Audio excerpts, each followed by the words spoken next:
Rail লাইনে machine ভ্যানের সাথে ট্রেনের সংঘর্ষ।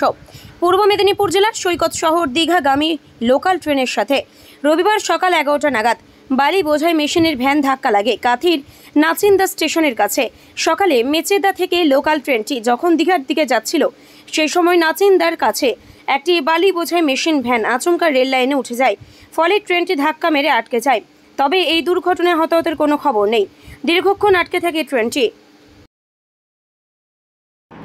দক্ষিণ পূর্ব রেলওয়ে শাখায় নাচিন্দা স্টেশনের কাছে দীঘাগামী একটা ট্রেনের সঙ্গে মুখোমুখি প্রায় সংঘর্ষ লাগে একটা বালি বোঝাই মেশিন ভ্যান রিক্সার সঙ্গে। ওখানে কোনো লেভেল ক্রসিং ছিল না, যে কারণে মেশিন রিক্সা পারাপার হতে গিয়ে হঠাৎই আচমকায় চলে আসে একটা ট্রেন, যে কারণে ট্রেনের সামনের অংশ খুবই ক্ষতিগ্রস্ত হয়েছে বলে আমরা দেখেছি। এবং সেই সঙ্গে ট্রেনের ইঞ্জিন বিকল হয়ে যাওয়ার দরুন, যেহেতু এটা ওয়ান ওয়ে ট্রেন লাইন, ফলে অন্যান্য ট্রেন পরিষেবা এখন বিঘ্নিত।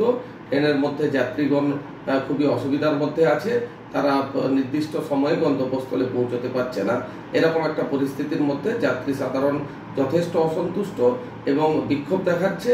সেই সঙ্গে রাস্তা পুরোপুরি অবরুদ্ধ অবস্থায় পড়ে রয়েছে।